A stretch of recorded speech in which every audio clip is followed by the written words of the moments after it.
All right, sports fans, how's everybody out there doing? William Martin coming at you one more time here on YouTube with another edition of the 300 Pounds of Sports Knowledge Podcast.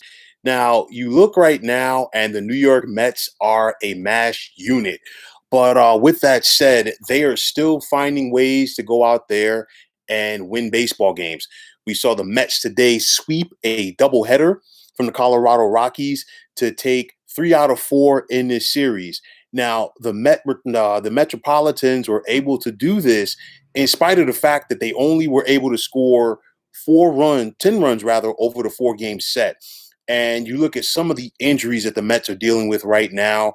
The injuries to everyday players such as Michael Conforto, J.D. Davis, Pete Alonso, and Jeff McNeil, Kevin Pillar, and Brandon Nimmo. And then you look, they got the news today that they're going to shut down Noah Syndergaard until August as he was looking to recover from Tommy John surgery. He's dealing with some elbow inflammation. Taiwan Walker has spent some time on the DL, as has Carlos Carrasco. So it's really affecting this pitching staff as well. But make no mistake about it, the Mets are still going out there doing what they have to do. This is a team, they're in first place in the National League East. Their team earned run average of 3.13 is third in the National League. And you look at the pitching that they're getting in their rotation from the likes of Jacob deGrom and, of course, Marcus Stroman. And Edwin Diaz in that ninth inning is really starting to resemble the Edwin Diaz that the Mets thought that they were getting a couple of years ago when they made the trade for him with the Seattle Mariners.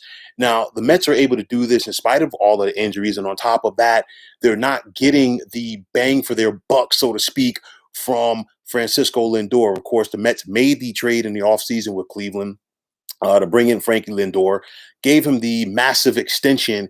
And what they've gotten for it so far this season, he's only batting 182 with 3 homers and 9 ribbies. Ain't going to get it done, especially on the big stage in New York City. The fans definitely want to see Lindor produce, and he's definitely got to step up his game for the remaining portion of the season. But this is a credit to Mets Sandy Alderson. I know he's been the general manager in the past. He's more like running things above that in this front office currently. And of course, Luis Rojas is the skipper on the field. But you look at the Mets right now, they're fighting, scrapping, and clawing. And these guys who are getting an opportunity to go out there and play at the big league level are making the most of it. Now, you look at it and you ask yourself, how long can the Mets keep this up? I mean, they've been surviving so far, and that's a credit to them right there. You can't take that away from them. But I mean, at this point, you looked at it, and this is really the Braves' division to lose. I've said that all season long. I pegged the Braves to win 97 games coming into this season, and I think they still have the potential to get hot if they take care of their business and if they get healthy as well. But we're looking at Atlanta right now. They're tied with the Phillies for second place in this division as we speak. And of course, the Braves will be coming to Flushing this weekend for a big time 3 game set with the Mets. And, for the Mets, they got Taiwan Walker going tomorrow night. Jacob deGrom on Sunday. So it's an opportunity for them to go out there and handle their business should they be able to score some runs. We'll have to wait and see on that. But this is an important series because after this, the Mets go on a 9 game road trip, which includes a 4 game set versus the San Diego Padres. And the Padres are really beginning to flex their muscles, so to speak. But you look at it for the Mets, just like every other team in the National League East right now, they have to take care of their business versus the teams that they're supposed to beat. Colorado is really starting to, drift off of the pace for 2021, which was expected, especially once they made the trade with St. Louis, which sent all-star third baseman Nolan Arenado to the Birds. So, you look at that, you got to take care of your business against Colorado. Why? Because this NL East is and is going to be so tight and so competitive this season that, what, those teams within that division are going to beat up on each other. We're seeing that so far because nobody is really separating. I mean, Washington is currently in last place and they're only 3.5 games back. And, there are a lot of people who expect it to remain tight throughout the majority of the season. And the way things are going, right now, 85 or 86 games might win this division. So that is allowing the Mets to be in it. They have a huge home field advantage so far at Citi Field. They're 14-5 at home. As compared to 10-15 on the road. But the Mets, they've definitely got to get healthy, and they've definitely got to get more bang for their buck in their offense when guys are out there. I think that is the biggest thing for this team going forward. But you look at the Mets, at the end of the day, I really think they're going to be in it to win it.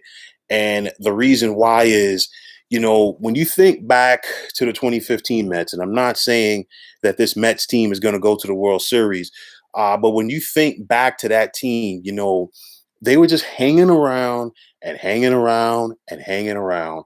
And just prior to the trade deadline, they made the trade for Yoenis Cespedes. And just before that, they made other several trades, bringing in the likes of a veteran bat such as Juan Uribe. And it came together like the perfect storm at the right time.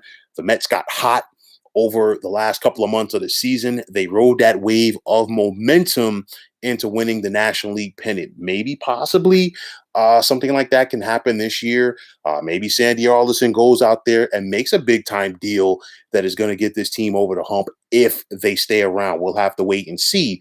But unlike it was in years past, Steve Cohen is a different owner than Fred Wilpon for the Mets. He's committed to winning. He has shown that throughout his brief tenure as the Mets owner. And I think that's going to be something that is only going to help this team going forward. Maybe not this year, but definitely in the years to come, as far as the Mets looking to change the culture and on top of that, be a consistent contender. But I think it was important for the Mets, getting back to this series with the Rockies, to go out there and take care of their business. It wasn't pretty offensively, but it hasn't been pretty offensively all season long. But they did just enough, got enough runs across the plate, and took care of their business today. I mean, let's not take this for granted. I know that the Rockies are probably going to lose 90 games this season, but with that said, the Mets really don't have a good history when it comes to sweeping doubleheaders. They are the team to get swept, but in this case, the Mets were able to go out there and take care of their business. So this has to be a huge shot in the arm, and more importantly for that, you know what? When these guys do eventually come back from the disabled list, now you got some more depth on your team. I mean, because right now the Mets are really, searching for outfielders. And I mean, at this point, I mean, Mookie Wilson is not walking in the door to play center field for the Mets. So that's, like they have to deal with who they have out there. They're trying to keep it together with spit and glue. But with that said, you still have to give props to the Mets for their determination. Give props to the Mets for going out there and fighting, scratching, and clawing every single day for 9 innings. And of course, today for a pair of 7 inning games. But the bottom line is, you can't write this team off. They keep going out there. They keep finding a way to win. And that, that's the mark of character right there. Character is what leads to championships. And like I said, it might not be this year, but Steve Cohen is determined to get this thing turned around, and Steve Cohen is determined to get this team a ticker tape parade down the Canyon of Heroes in New York City. So we'll have to wait and see how that plays out. But getting back to the series with the Rockies, the Mets went out there and took care of their business. Now they got a big one with the Braves coming in town, and let's see if they're going to be able to answer the bell for that one. So, folks, that is going to wrap it up. And as always, I want to take this time out to thank you for tuning into the 300 Pounds of Sports Knowledge podcast here on YouTube. I want to take this time out to thank all of you fine folks out there for tuning in. And if you like what you saw today, please feel free to click on that like button. And also, please feel free to subscribe to this channel. I really appreciate it. Now, also, if you're on Twitter, please feel free to follow me at 300 Pounds of Sports. And like I always say, if you follow me, it'll be my pleasure to follow you right back. There's also the sports discussion group on Facebook at the Sports Depot 365. You can check it out, drop a line, and be a part of one of the better sports debating sites going on social media. So once again, fine folks, my name is William Martin. Take care and have yourselves a wonderful day.